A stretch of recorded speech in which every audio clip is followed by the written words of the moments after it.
일단은 제가 조중동 한번 오늘 논조를 한번 보려고 합니다. 왜냐하면 오늘이 이제 집권 하반기가 시작이 됐다고 그래요. 윤석열 대통령의 임기 중에 딱 절반이 지금 돌았다고 합니다. 그래서 조선일보에서는 여러분이 윤석열 대통령 임기 반환점 기념 기사로 뭘 냈냐? 네, 김경률 회계사의 인터뷰가 실렸습니다. 조선일보는 김경률 인터뷰를 실었고요. 그리고 중앙일보에서는 뭐를 했냐? 중앙일보에서는 뭐를 했냐면 김여사 파괴력 세월호보다 크다 이런 보도가 나왔습니다. 이렇게 김여사 파괴력 세월호보다 크다 댓글로 본 윤 정부 위협 임기 반환점 빅데이터 분석 이런 기사가 나왔습니다. 이준석 사태가 박근혜 정부 당시 세월호 참사 맞대만큼이나 큰 정치적 타격을 줬다. 뭐 이런 얘기 나왔고. 그러니까 여기 이게 지방선거 끝난 다음부터 윤석열 대통령은 그래서 저는요 뭐 하지 말라는 건 다 했어.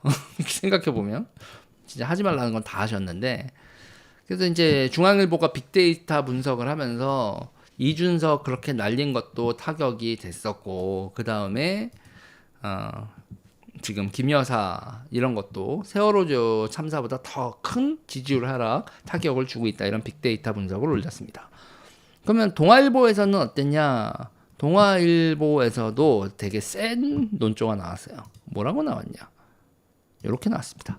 0.7% 차이로 당선된 윤 100% 지지받은 것처럼 설득 포용이 부족하다. 네, 그렇죠. 그래서 윤석열 대통령이 대단히 독단적으로 하고 있고 지금 문제가 있고 이런 식으로 하면은 보수 진영 자체를 폭파시킨다. 이런 논조가 조중동에서 쭉 나오고 있어요. 또 김경률 회계사 인터뷰 그거는 조선일보 얘기 나오면 여러분들 난리칠 것 같아서 일단 가볍게 이렇게만 얘기를 하는데 김건희 리스크 제기하자 좌파의 첩자가 되었다라면 본인이 되게 억울하다.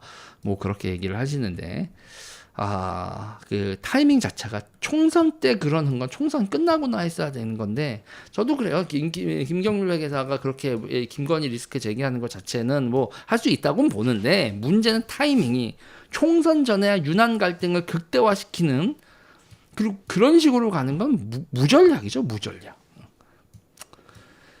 자랑이다. 그렇게 서로 쌈박질 하는 게 그런 거고. 그리고 이제 제가 여기서 또 하나 경향신문에서 오늘 그 하나를 또 픽을 했는데 이틀 된 기사긴 한데요. 이러다가 또 탄핵 이렇게 돼 있고 신용환이 인수위를 떠난 까닭. 요 기사는 한 번들 읽어보시라. 경향신문 이 기사를 여러분들한테 읽어보라고 하는 걸 가지고 또 뭐라고 하실 분들이 있을 수 있지만 저는 이제 신용환 뭐 지금 민주당으로 갔긴 했지만 제가 기억하는 신용환 이 실장은 저 386 그러니까 아마 89년생인가 88년생인가 89학번인가 88학번인가 그럴 거예요. 신용환 실장이 그 나이 또래에 있었던 보수 쪽 인사 중에서 제일 멀쩡한 사람으로 기억을 합니다. 다들 조금 좀 뭐 그랬는데 아무튼 판단력이나 뭐 처신이나 이런 거에서 저 사람은 그래도 걔중 제일 멀쩡하다 이렇게 했었던 생각으로 기억을 하는 총괄 정책 총괄 지원 실장님이신데 명태균 보고서 받아봤다고 뉴스타파에 폭로했었던 그분이고 민주당 15번 인재 영입이었었던 분인데 윤 캠프에서 있었던 일들 아주 디테일하게 뽑아놨습니다. 뽑아놨는데 이제 거기서 명태균 같은 사람이 왔다 갔다 하는 것도 그렇고 대통령이 성질 버럭버럭 내는 것도 그렇고 그냥 되게 드라이하게 있었던 일을 써놨어요. 그거는 이거 한번 열독해 보시는 것도 추천드립니다. 많은 분들이 궁금해하시는 윤석열 대통령이 캠프 내에서 그리고 그 밑에 있는 비서들한테 어떤 식으로 사람을 상대하느냐. 어떻게 보면 의리인데 하대하고 사람 하대하고 똘마니 취급하는 게 아주 몸에 배어 있다. 이런 얘기도 나와 있는데 저도 저게 이제 저 같은 경우도 절대로 용산 근처에도 가면 안 되겠다. 윤석열 부하하면 뭐 되겠다 싶었던 게 윤석열 대통령 조금만 친해지면 사람한테 너무 막대합니다. 공적인 자리에서도 그런 게 너무 형 동생 하는 이런 조폭 분위기가 너무 세다. 그런 것들.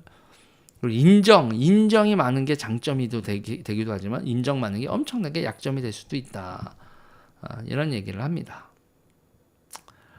그렇죠. 그리고 이제 그때 이제 원희룡 선대본부장 정책본부 밑에 있었던 실장인데 그러면서 이제 원희룡 장관도 원희룡 장관의 책사 오른팔 이랬었던 분이 민주당으로 넘어갔으니 원희룡 장관도 되게 좀 곤란한. 그렇지만 이제 이분 입장에서는 여기 안 되겠다. 뭐 이런 생각을 했다는 거죠. 그러면서 여기서 나오고 있는 사건 중에서 이제 정승윤 현재 권익위 부위원장 그분 얘기도 막 나오고, 그러면서 이제 여기서 이제 이 즉각 사퇴 거부했다 뭐 이런 식으로 나오는 그 정승윤 부위원장이 그 위치에 가게 되는 배경 설명 같은 것도 신용한 실장이 하게 하는 이런 상황. 요게 이제 오늘 정치권에서 이제 풍경에서 저는 조중동이 윤석열을 어떻게 평가하고 있는가 그거에 대해서 신용환이 얘기하는 걸 보면 신용환이 얘기하고 있는 윤석열의 스타일 공적이지 않아 그리고 합리적이지 않아 이런 평가들 조중동도 그대로 내리고 있고 그리고 비판을 하고 있다. 이거는 사방팔방에서 이렇게 얘기하는 거 윤석열 대통령이 스타일을 바꾸긴 쉽지 않을 텐데 앞으로는 좀 조심 좀 해야 될 거다 이런 얘기 하면서 이 얘기도 마치도록 하겠습니다.